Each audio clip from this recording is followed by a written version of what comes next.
بسم اللہ الرحمن الرحیم الرحمن علم القرآن اللہ جو نہایت مہربان اسی نے قرآن کی تعلیم فرمائی۔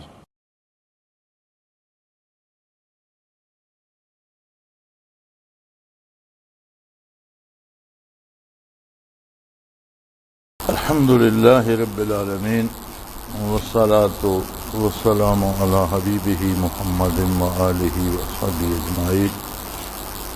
اعوذ باللہ من الشیطان الرجیم، بسم اللہ الرحمن الرحیم۔ وَلْتَكُن مِّنكُمْ أُمَّةٌ يَدْعُونَ إِلَى الْخَيْرِ وَيَأْمُرُونَ بِالْمَعْرُوفِ وَيَنْهَوْنَ عَنِ الْمُنكَرِ وَأُولَٰئِكَ هُمُ الْمُفْلِحُونَ۔ وَلَا تَكُونُوا كَالَّذِينَ تَفَرَّقُوا وَاخْتَلَفُوا مِن بَعْدِ مَا جَاءَهُمُ الْبَيِّنَاتُ وَأُولَٰئِكَ لَهُمْ عَذَابٌ عَظِيمٌ۔ يَوْمَ تَبْيَضُّ وُجُوهٌ وَتَسْوَدُّ وُجُوهٌ فَأَمَّا الَّذِينَ اسْوَدَّتْ وُجُوهُهُمْ أَكَفَرْتُمْ بَعْدَ إِيمَانِكُمْ فَذُوقُوا الْعَذَابَ بِمَا كُنتُمْ تَكْفُرُونَ۔ وَأَمَّا الَّذِينَ ابْيَضَّتْ وُجُوهُهُمْ فَفِي رَحْمَةِ اللَّهِ هُمْ فِيهَا خَالِدُونَ۔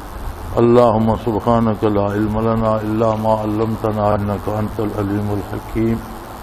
مولاي صل وسلم دائما أبدا على حبيبك من زانت به السرور۔ وَلْتَكُن مِّنكُمْ أُمَّةٌ يَدْعُونَ إِلَى الْخَيْرِ وَيَأْمُرُونَ بِالْمَعْرُوفِ وَيَنْهَوْنَ عَنِ الْمُنكَرِ وَأُولَٰئِكَ هُمُ الْمُفْلِحُونَ۔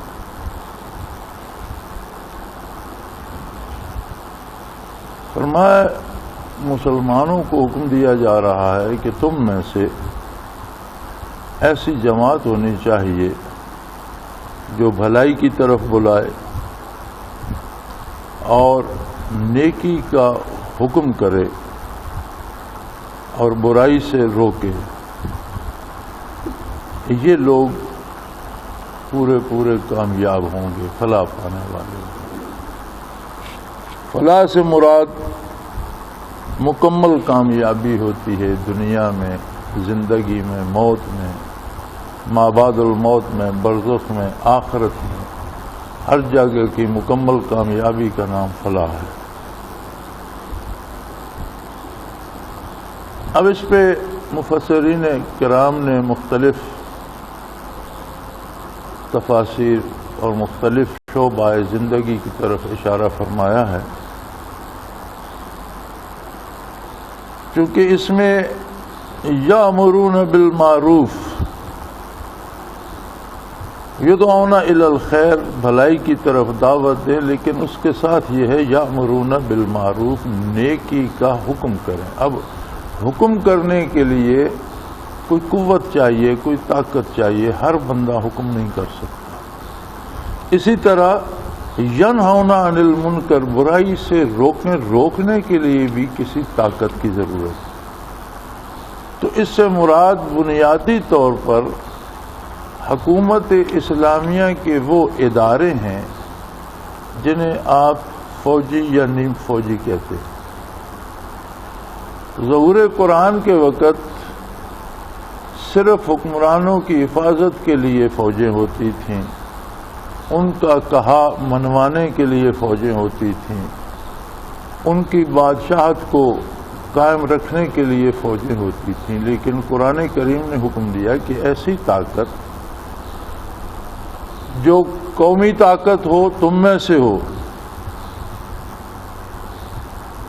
وَلْتَكُن مِّنكُمْ، تم میں سے ہو یعنی تمہاری طاقت ہو، تو وہ ایسے لوگ ہوں کہ بنیادی طور پر تربیت یافتہ لوگ ہوں، مخلص، کھرے اور دیانتدار لوگ ہوں، اپنے فرائض کی بجا آوری کے لیے مستعد ہوں، اور انہیں باقاعدہ تربیت دی جائے کہ وہ خیر و شر سے خود واقف ہوں۔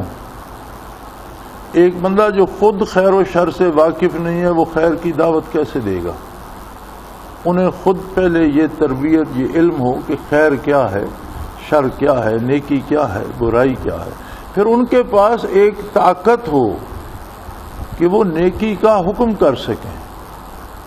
تو یہ ماں و شماع جو محنت کرتے ہیں، دین کا پہنچانا تو ہر مسلمان کے لیے ضروری ہے اور افضل عبادات ہے، اور نبی علیہ الصلوۃ والسلام کا ارشاد عالی ہے بلغوا انی ولو کان آیا، او کما قال رسول اللہ صلی اللہ علیہ وآلہ آلہ وسلم کہ میری طرف سے پہنچاؤ، میرے سفیر بن جاؤ، خواہ تمہارے پاس میرا ایک مبارک جملہ ہو۔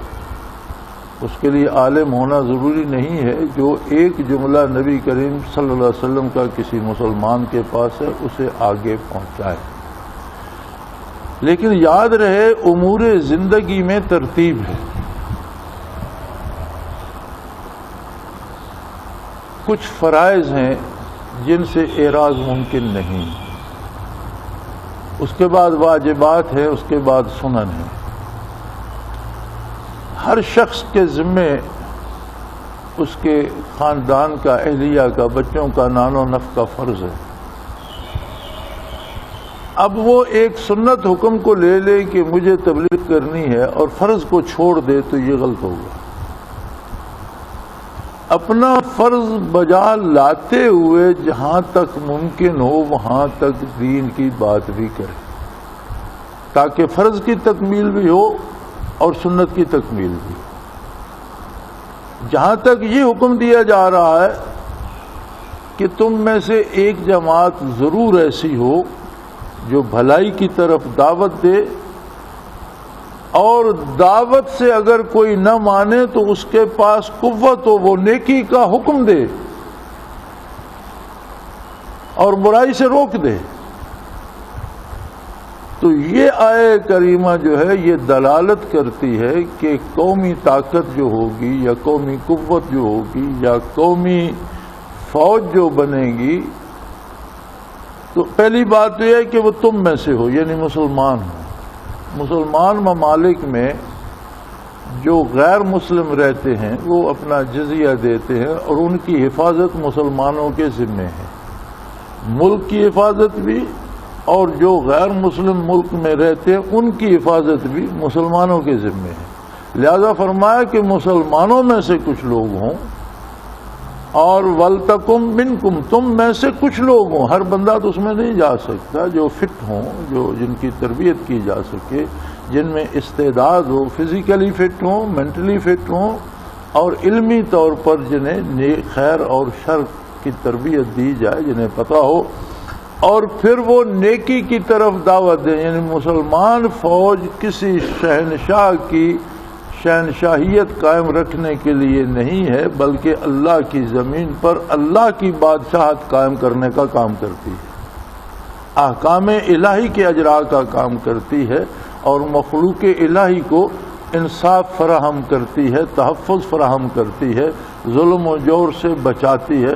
تو ایسا ادارہ ہونا چاہیے تمہارا جس میں تمہارے اچھے چنے ہوئے نوجوان ہوں، جو تم میں سے ہوں، مسلمان ہوں، چونکہ ذمہ پر یا جزیہ دینے والے پر یا اس غیر مسلم پر جو مسلمانوں کے زیر نگین اسلامی ریاست میں رہتا ہے، اس کے ذمہ نہ ریاست کا تحفظ ہے اور نہ کسی دوسرے کا، بلکہ خود اس کا تحفظ مسلمانوں کے ذمہ ہے، مسلمان ریاست کے ذمہ ہے۔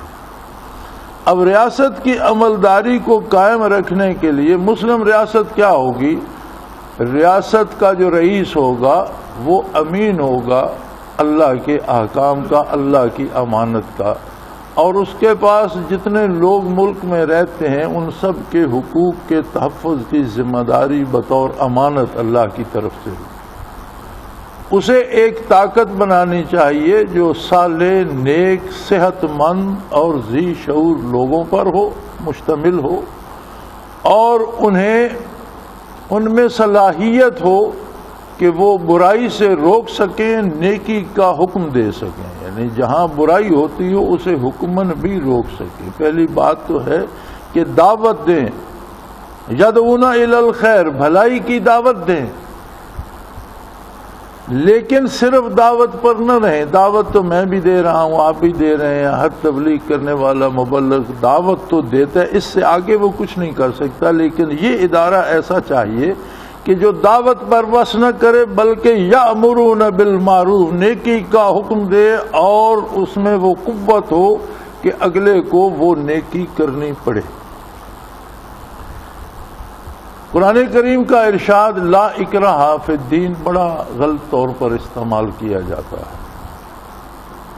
حضرت علی کرم اللہ وجہ الکریم نے اپنے اور حضرت امیر معاویہ رضی اللہ عنہ کے درمیان جب تحکیم کا فیصلہ کیا اور 3 صحابہ کو حکم مقرر ثالث مقرر کر دیا کہ آپ دونوں طرف کی بات سن کر فیصلہ کر دیں، چونکہ جنگ خلافت کے لیے نہیں تھی، حضرت عثمان رضی اللہ عنہ کی شہادت پر اختلاف تھا، حضرت امیر معاویہ رضی اللہ تعالی عنہ کا مطالبہ تھا کہ جتنے لوگ اس بغاوت میں شریک تھے سب کو قتل کیا جائے۔ حضرت علی کرم اللہ وجہ الکریم فرماتے تھے کہ جس سے قتل ثابت ہوگا قاتل کو قتل کیا جائے۔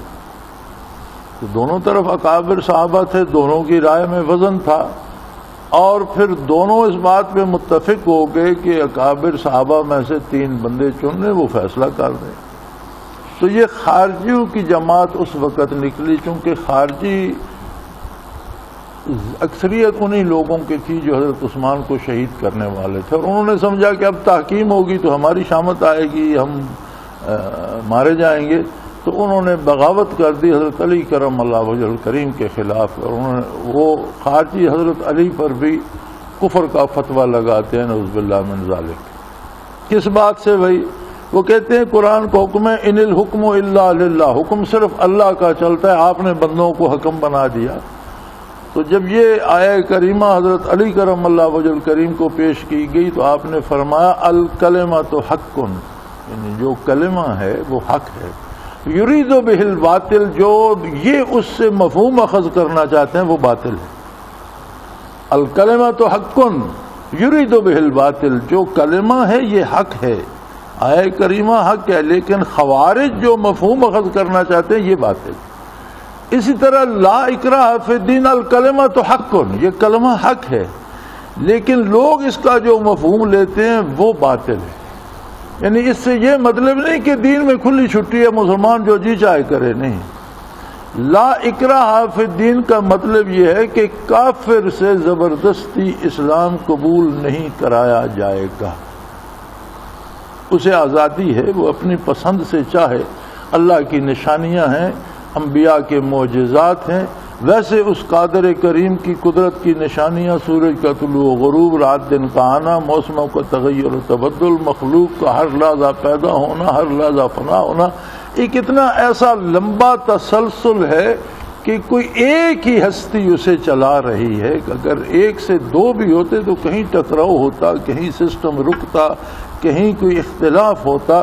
کوئی اختلاف کرنے کی جرت نہیں کرتا، کوئی ایک ایسی ہستی ہے جس سے کوئی اختلاف کر ہی نہیں سکتا، وہ اپنی قدرت کاملہ سے چلا رہی ہے۔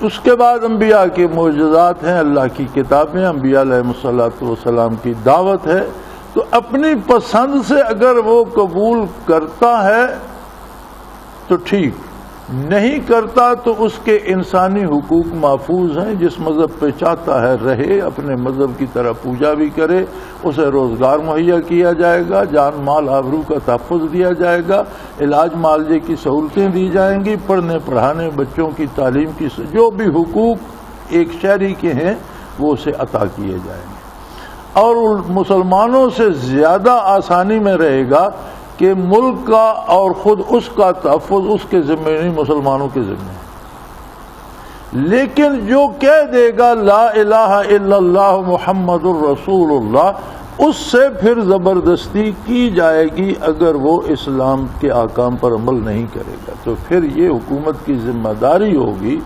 تارک صلاۃ سے جواب طلبی ہوگی، اور عمدن نماز چھوڑ دینے پر اگر ارادتاً کوئی نماز ترک کر دیتا ہے بغیر عذر شرعی کے، جس طرح عموماً آج کل ہوتا ہے، تو 4 فقہا میں سے 3 فقہا امام شافعی، امام مالک، امام احمد رحمۃ اللہ تعالی علیہ مجمعین اس بات کے پہ متفق ہیں کہ جس بندے کو کم از کم 3 دفعہ تنبیہ کی جائے کہ نماز ادا کرو، انکار کرے تو پھر تو مرتد ہو گیا، پھر تو واجب القتل ہے۔ انکار نہیں کرتا لیکن بلا عذر شرعی نماز ادا نہیں کرتا، دوسری دفعہ تیسری دفعہ اس کا وہی رد عمل ہے، اور وہ کہتا ہے پڑھوں گا، نماز ادا نہیں کرتا، تو فرمایا اسے قتل کیا جائے، جنازہ نہ پڑھا جائے، مسلمانوں کے قبرستان میں دفن نہ کیا۔ چوتھے امام ابو حنیفہ رحمۃ اللہ تعالی علیہ فرماتے ہیں کہ قتل نہ کیا جائے، قید کر دیا جائے، شاید کبھی زندگی میں توبہ کا خیال اسے آ جائے تو اسے مہلت دی جائے، لیکن وہ بھی فرماتے ہیں کہ جب تک تائب ہو کر نماز شروع نہیں کرتا اسے جیل میں رکھا جائے، اور اگر اسی حالت میں مر جائے تو پھر اس کا جنازہ نہ پڑھا جائے، مسلمانوں کے قبرستان میں دفن نہ کیا جائے۔ اب یہاں لا اکراہ فی الدین کا اطلاق نہیں ہوتا کہ جی دین میں کوئی زبردستی نہیں کی، کوئی کہ جی چاہے نماز پڑھے نہ پڑھے، اس پہ تو قتل کی سزا مقرر ہے، اور مسلمانوں کے قبرستان تک میں جانے کی اجازت نہیں ہے، جنازہ پڑھنے کی اجازت نہیں ہے، تو اس میں تو اکراہ ہو گیا۔ خود موسیٰ علیہ السلام کی قوم نے جب یہ کہا کہ ہم کلمہ پڑھتے ہیں، مسلمان ہیں، لیکن عبادات میں اطاعت نہیں کرتے تھے، وَرَفَعْنَا فَوْقَهُمُ الطُّورَ، اللہ کریم نے پورا پہاڑ اٹھا کر ان پر مسلط کر دیا کہ نمازیں پڑھو گے یا پہاڑ آئے نیچے، تو سب نے وعدہ کیا یا اللہ ہم اللہ کے احکام کی پیروی کریں گے، ہم اللہ کے احکام کی پابندی کریں گے، ہر کام شریعت کے مطابق کریں گے، تب ان سے پہاڑ ٹلا۔ تو اکراہ فی الدین تو ہو گیا۔ یہ لا اکراہ فی الدین دین منوانے کے لیے ہے کہ غیر مسلم سے زبردستی کلمہ نہیں پڑھوایا جائے۔ وہ کوئی جاہل آدمی تھا، کلمہ اسے خود بھی نہیں آتا تھا، جنگل میں کوئی اسے غیر مسلم مل گیا تو اس کے سینے پہ بندوق رکھ دی کہ کلمہ پڑھو گے نہیں تو گولی مار دوں گا۔ اس نے کہا بھائی میں بال بچے دار آدمی ہوں، واپس گھر جانا ہے، تو میں کیسے کلمہ پڑھ سکتا ہوں، برادری، رشتہ دار، بیوی، بیٹے سب میرے چھوٹ جائیں گے۔ اس نے کہا وہ تو ویسے بھی چھوٹ جائیں گے، میں گولی چلا دوں گا اور تم واپس گھر نہیں جاؤ گے، وہ تم سے۔ اس نے کہا اچھا پڑھا دو۔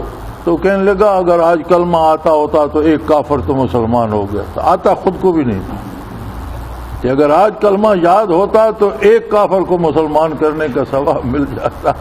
تو میرے ایک دوست نے سن کر کہا کہ اسے کوئی بتاتا کہ ایک نہیں 2 کافر مسلمان ہو جاتے۔ تو وہ لوگ جو دین میں یہ تعویل کرتے ہیں کہ کلمہ پڑھنے کے بعد جو جس کا جی چاہے کرے، لا اکراہ فی الدین، ان کی مثال ایسی ہے کہ الکلمۃ حق یرید بہ الباطل، آیہ کریمہ حق ہے، وہ اس سے باطل مفہوم لینا۔ کلمہ پڑھنے کے بعد ایسے ہے جیسے آدمی فوج میں بھرتی ہو جاتا ہے۔ اب سول میں ہم لوگ پڑھے، ہمیں تو کبھی کسی نے وسل بجا کر جگایا نہیں، کبھی کسی نے لائٹ بند کرنے کا نہیں کہا، کبھی کوئی خاص کپڑے پہننے کا نہیں کہا، کبھی پی ٹی پریڈ کا نہیں کہا، کبھی ہتھیار سیکھنے کا کوئی حکم نہیں دیا، اس لیے کہ ہم فوج میں نہیں ہیں۔ جو فوج میں جاتا ہے وہ بیوی بچوں ماں باپ سے ملنے کے لیے بھی چھٹی ہوتی ہے تو آتا ہے، اجازت نہیں ہوتی تو نہیں آتا۔ کپڑے بھی خاص پہننے پڑتے ہیں اور پورے قواعد کی پابندی کرنی پڑتی ہے، وہ مجبور ہو جاتا ہے ان قواعد کو ماننے پر، اور اگر کسی قاعدے سے پہ عمل نہ کرے تو سزا پاتا ہے۔ اسی طرح جو کلمہ پڑھتا ہے یہ اللہ کی فوج میں حزب اللہ میں داخل ہو جاتا ہے۔ لا الہ الا اللہ محمد الرسول اللہ کہنے کے بعد اس کی اپنی پسند و ناپسند ختم ہو جاتی ہے، پھر اسے وہی ماننا پڑتا ہے جو اللہ و اللہ کے رسول کا حکم ہے، اور اگر کوئی نہ مانے تو سزا پائے گا۔ اب یہ منوانے کے لیے تم میں ایک ایسا ادارہ ہونا چاہیے جو تم میں سے ہوں، بھلائی کی دعوت دیں، اور اگر کوئی دعوت پر لبیک نہ کہے تو یامرون بالمعروف، ان کے پاس طاقت ہو وہ نیکی کا حکم دیں کہ تمہیں ایسا کرنا ہوگا، وَيَنْهَوْنَ عَنِ الْمُنْكَرِ، اور برائی سے روک دیں کہ برائی نہیں کرنے دی جائے گی، ظلم کوئی نہیں کر سکے گا، ناانصافی کوئی نہیں کر سکے گا، چوری ڈاکہ کرنے کی اجازت نہیں ہوگی، کسی کو قتل کرنے لوٹنے کی کھلی چھوٹ نہیں دی جائے گی۔ ایسے انسٹیٹیوشنز، ایسے ادارے بناؤ کہ جو امن قائم رکھیں، بھلائی کا حکم دیں، نیکی کی تعلیم بھی دیں اور نیکی کا حکم بھی دیں، 2 باتیں، دعوت بھی دیں خیر کی اور حکم دے سکیں خیر کا اور برائی سے روک سکیں۔ اولئک هم المفلحون، یہ اللہ کے بہت پیارے بندے ہوں گے اور کامیاب لوگ ہوں گے، مجاہدین ہوں گے، اور یہ ہر قسم کے دفاع کی صلاحیت رکھتے ہوں گے۔ وَلَا تَكُونُوا كَالَّذِينَ تَفَرَّقُوا وَاخْتَلَفُوا مِن بَعْدِ مَا جَاءَهُمُ الْبَيِّنَاتُ، اور پہلی امتوں کی طرح فرقے مت بناؤ، ان کی طرح۔ یہ فرقے کیوں بنتے ہیں؟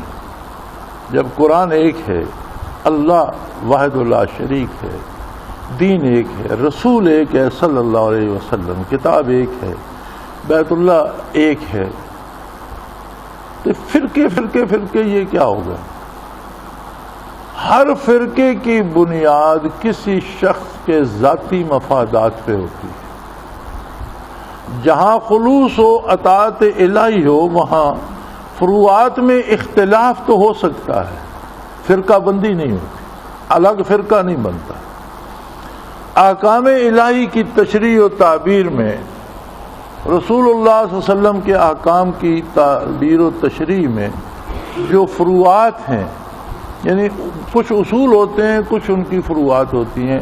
اصول و فروع میں یہ فرق ہوتا ہے کہ نبی کریم صلی اللہ علیہ وسلم نے حکم دیا، جب خندق سے صحابہ کرام واپس آئے اور اہل عرب مشرک بھاگ گئے اور جنگ ختم ہو گئی، خود نبی کریم صلی اللہ علیہ وسلم کاشان اقدس پہ جلوہ افروز ہوئے، خود مبارک سر سے اتارا، باقی ذرا حضور نے بھی پہن رکھی تھی، اور آپ نے پانی کا چلو مبارک لے کر سر اقدس پہ ڈالا، ایک بھی دوسرا بھی۔ جب تیسرا چلو آپ نے سر مبارک پہ ڈالا تو جبرائیل امین حاضر ہو کر فرمایا کہ اللہ نے حکم دیا ہے کہ آپ ذرا نہ اتاریں اور انہی لوگوں کو لے کر بنو قریظہ پہنچے، یہودیوں پہ حملہ کیا جائے۔ بنو قریظہ یہود تھے اور انہوں نے معاہدے کی خلاف ورزی کی تھی اور اہل مکہ سے ساز باز کی تھی، اور اس غزوے کا سبب بھی بنے تھے، اور اس میں انہیں مدد کرنے کی کوشش کی تھی۔ تو یہ مہینے سے زیادہ 32-34 دن یہ مقابلہ جاری رہا، تو لوگ بھوکے بھی تھے، تھکے ہوئے بھی تھے، بعض صحابہ کرام زخمی بھی تھے، بعض کی طباع ناساز بھی تھیں۔ خود حضور نبی کریم صلی اللہ علیہ وسلم بہت زیادہ تھک چکے تھے، راتوں کو جاگ جاگ کر، دنوں کو، راتوں کو سخت سردی ہوتی تھی۔ اب اللہ کا حکم آ گیا تو حضور صلی اللہ علیہ وسلم نے فرمایا کہ ایک بار منادی کرا دو کہ عصر کی نماز بنو قریظہ جا کر پڑھو۔ اعلان ہو گیا اب سارے فوجیوں کے لیے، تو سارے جس حال میں تھے اس طرف روانہ ہو گئے۔ راستے میں عصر کا وقت ہو گیا تو کچھ نے عرض کی کہ حضور صلی اللہ علیہ وسلم کا مقصد یہ نہیں کہ نماز مؤخر کرو، اول وقت نماز ادا کرنا چونکہ باعث ثواب ہے، باعث برکت ہے، تو وہاں پہنچ کر بھی ہم نے عصر تو ادا کرنی ہے، لہذا کیوں نہ یہاں اول وقت ادا کر لی جائے اور تاخیر نہ کریں، نماز پڑھ کے فوراً وہاں پہنچے، چونکہ مقصد عالی یہ ہے کہ وہاں فوراً پہنچو۔ کچھ نے کہا نہیں، ہم نے تو سیدھی سی بات سنی ہے کہ عصر وہاں پہنچ کر پڑھو، بات ختم، وہاں پہنچ کر پڑھیں گے، اول وقت ہو یا آخر وقت۔ چنانچہ دو حصے ہو گئے، کچھ لوگوں نے عصر کی نماز شروع کر لی، باقی چلتے رہے۔ انہوں نے وہاں پہنچ کر نماز شروع کی تو ان کے ختم کرنے تک جو دوسرے تھے وہ بھی پہنچ گئے۔ جب سب وہاں جمع ہو چکے تو حضور نبی کریم صلی اللہ علیہ وسلم کی سواری بھی نمودار ہوئی اور حضور جلوہ افروز ہوئے، تو یہ معاملہ حضور کے سامنے پیش کیا گیا کہ یا رسول اللہ، آدھوں نے تو راستے میں نماز ادا کر لی، آدھوں نے یہاں آ کر کی۔ تو آپ صلی اللہ علیہ وسلم نے سکوت فرمایا، بولا دونوں کی بات حضور نے قبول فرما لی کہ بات ان کی بھی ٹھیک تھی، مقصد تھا کہ وہاں جلدی پہنچو، نماز کا وقت ہو گیا، انہوں نے ادا کیا۔ اور جنہوں نے کہا کہ نہیں، الفاظ یہ تھے کہ وہاں نماز ادا کرو، انہوں نے بھی درست کیا، دونوں کو حضور نے قبول فرما لیا، دو فرقے نہیں بنے۔ یعنی اصول یہ تھا کہ فوراً بنو قریظہ پہنچو، یہ بات، یہ اصول تھا۔ اب راستے میں نماز پڑھی ہے یا وہاں پہنچ کر پڑھنی ہے، پڑھنی تو ہر حال میں، یہ اس کی آگے تشریح تھی، فرع تھی۔ فرع میں دونوں پہلو حضور کے حکم سے ثابت ہوتے تھے، چنانچہ منشأ نبوی کے دونوں پہلوؤں کی تعمیل ہو گئی۔ اسی لیے جہاں صحابہ کرام میں فروعات میں اختلاف آتا ہے تو اسے جھگڑا نہیں کہتے، بلکہ اسے کہتے ہیں مشاجرات صحابہ۔ مشاجرہ شجر سے مشتق ہے، یعنی جس درخت میں زیادہ ٹہنیاں نکلتی ہیں تو آپس میں الجھ جاتی ہیں، اسے کہتے ہیں مشاجرہ۔ اس کا نتیجہ یہ ہوتا ہے کہ اس کی چھاؤں گھنی ہو جاتی ہے، اس پہ پھل بھی زیادہ ہوتا ہے۔ تو گویا صحابہ کرام میں جو برائے نام آراء کا اختلاف ہوا، وہ گویا حضور کے ارشادات کے جتنے پہلو تھے ان سب کی تشریح ہو گئی، اور ہر ایک کے لیے عمل کرنا آسان ہو گیا اور باعث برکت ہو گیا۔ لیکن کسی ایک اختلاف پہ ایک نئے فرقے کی بنیاد رکھ لینا، یہ خلاف اسلام۔ اور جتنے فرقے اسلام میں ہیں ان کا بنیادی سبب دین نہیں ہے، خلوص فی الدین نہیں ہے، آخرت کی تمنا نہیں ہے، بلکہ ان کا بنیادی سبب جو ہے وہ معاشی ہے، حصول زر ہے، دنیاوی مفادات ہیں، اپنی آنا کی تسکین ہے۔ جہاں کوئی چاہتا ہے کہ میری بات مانی جائے، میرے پاس لوگ شرینیاں شکرانے لائیں، میرے پاس چندے جمع ہوں، وہ ایک علیحدہ فرقہ بنا لیتا ہے۔ دین کی ضرورت ہے جی، لوگ غلہ دے رہے ہیں، بکرے دے رہے ہیں، پیسے دے رہے ہیں، اربوں روپے چندے جمع ہو رہے ہیں، دین ایک ہے اور پتہ نہیں فرقے کتنے بن گئے ہیں، اور سب کا دعویٰ مسلمان ہونے کا بھی ہے، سب کا دعویٰ ایک ہی نماز، ایک ہی قبلہ، ایک ہی قرآن کا بھی ہے۔ تو فرمایا یہ درست نہیں ہے۔